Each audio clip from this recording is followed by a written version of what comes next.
Assalamualaikum warahmatullahi wabarakatuh. Salam sejahtera untuk semuanya. Bertemu lagi dalam pembelajaran PKN online, pembelajaran daring. Pada pertemuan kali ini kita akan mempelajari tentang kasus pelanggaran hak dan pengingkaran kewajiban. Jadi kita akan mempelajari tentang kasus pelanggaran hak dan pengingkaran kewajiban. Dalam materi ini akan dibagi menjadi beberapa macam. Yang pertama, faktor penyebab pelanggaran hak dan pengingkaran kewajiban.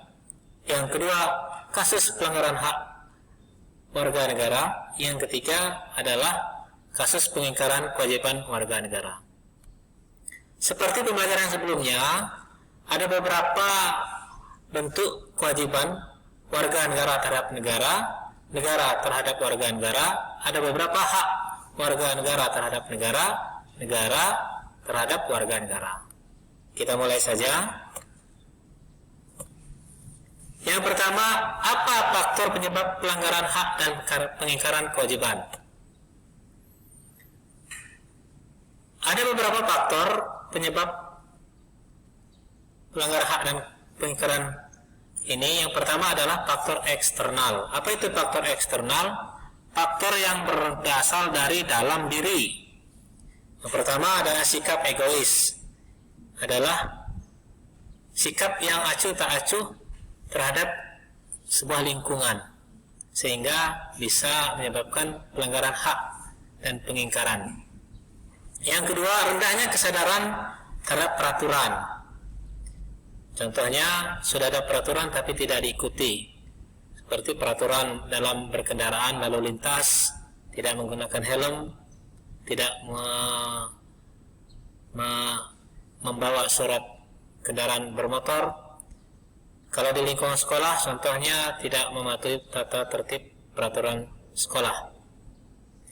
Yang ketiga apa? Faktor eksternal adalah sikap tidak toleran. Artinya tidak peduli. Tidak peduli terhadap sesama. Ini adalah faktor pelanggaran hak. Sedangkan faktor internalnya adalah yang pertama, ketidaktegasan aparat penegak hukum sehingga bisa pengingkaran hak. Kedua, adanya kesempatan.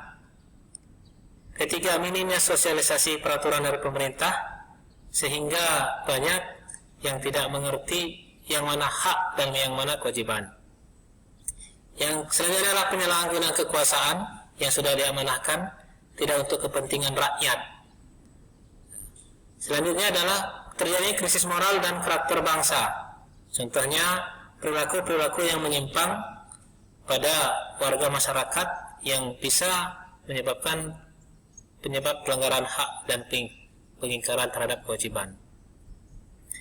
Selanjutnya aparat hukum yang bertindak sewenang-wenang, kesalah dalam mengimplementasikan norma-norma perintah hukum. Dan yang terakhir adalah penyalahgunaan teknologi. Ini adalah faktor internal. Faktor internal ya, merupakan faktor-faktor pengingkaran hak dan kewajiban. Apa contohnya? Pertama, pendidikan tidak merata. Contoh dari pengingkaran hak ya. Pertama, pendidikan tidak merata. Kedua, munculnya ketidakadilan hukum. Artinya banyak pelanggaran-pelanggaran hukum yang tidak ditindak.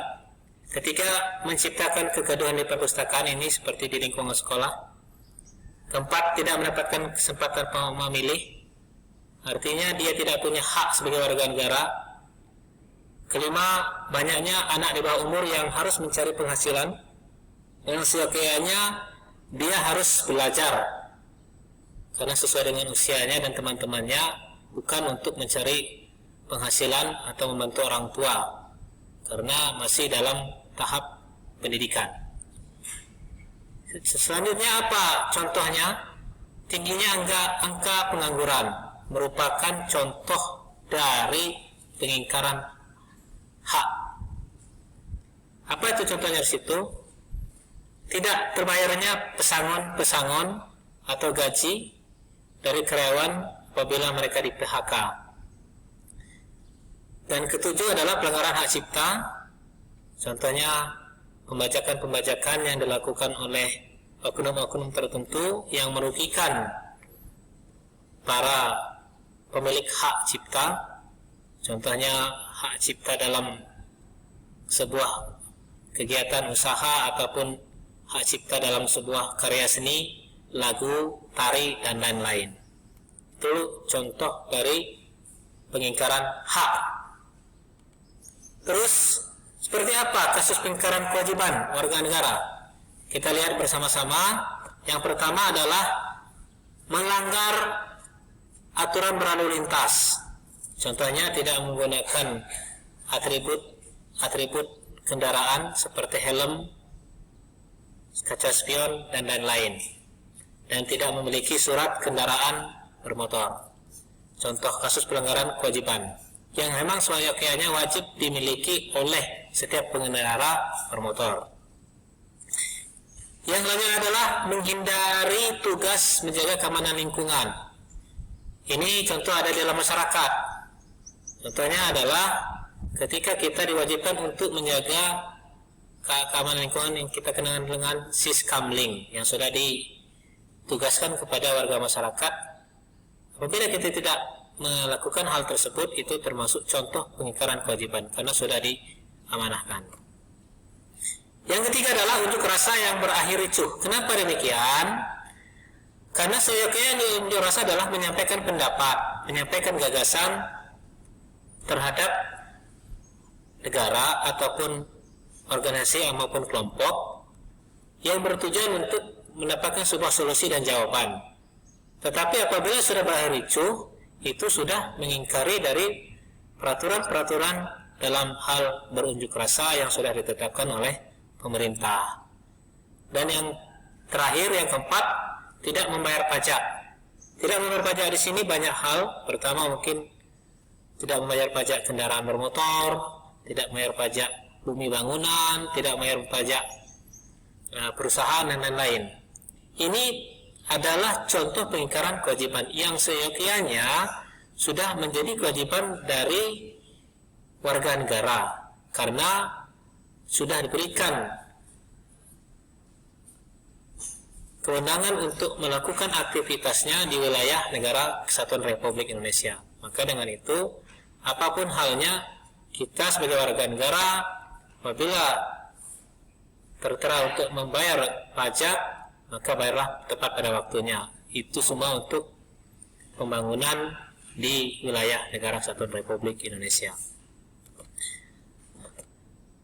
Anak-anak semuanya, seperti apa sih penanganan kasus pelanggaran hak dan pengingkaran kewajiban warga negara? Yang pertama kita lihat dari segi upaya pemerintah dalam penanganan kasus pelanggaran hak dan pengingkaran kewajiban warga negara. Yang pertama, yang harus dilakukan menegakkan supremasi hukum dan demokrasi. Artinya supremasi hukum diletakkan tidak memandang siapa dia, siapa saya, dan tidak memandang jabatan.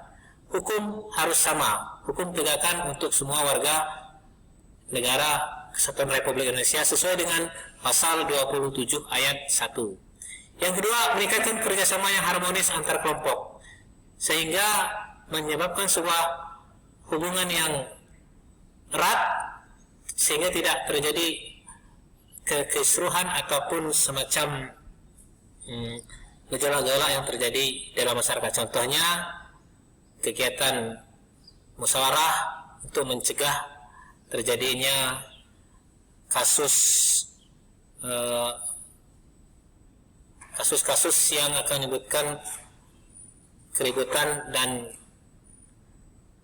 kehancuran di dalam masyarakat. Contohnya adalah kasus yang sedang terjadi, contohnya kasus agama, kasus kebudayaan, dan lain-lain.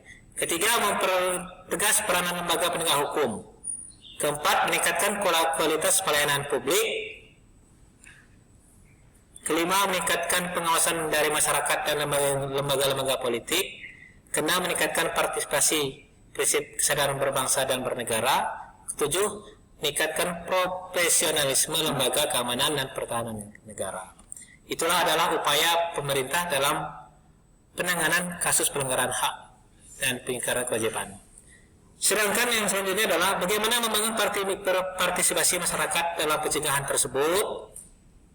Yang pertama di lingkungan keluarga adalah bagaimana kita mensosialisasikan terhadap para keluarga kita, anak-anak kita, saudara kita betapa pentingnya hak dan kewajiban harus dihormati. Karena hak dan kewajiban itu merupakan anugerah Tuhan Yang Maha Esa. Yang kedua di lingkungan sekolah. Lingkungan sekolah itu merupakan tugas dari lingkungan sekolah, yaitu guru, aparat sekolah, baik itu kepala sekolah dan yang lain-lain. Yang selanjutnya adalah masyarakat. Di sini peran kerja dari Pratin, kepala desa maupun kepala lingkungan yang memberikan partisipasi pemahaman terhadap betapa pentingnya terhadap hak dan kewajiban tersebut. Yang terakhir adalah bangsa dan negara. Bangsa dan negara maksudnya di sini adalah upaya pemerintah, salah satunya memberikan sosialisasi, bantuan hukum dan pembelajaran terhadap bagaimana kita mencegah terjadinya pelanggaran hak dan pengingkaran kewajiban warga negara. Baik semuanya, sampai jumpa dulu untuk selanjutnya. Terima kasih dan sampai jumpa di pembelajaran pendidikan Pancasila dan kewarganegaraan selanjutnya. Semoga kita tetap sehat dan terus belajar. Dan saya akhiri. Assalamualaikum warahmatullahi wabarakatuh. Selamat pagi, salam sejahtera.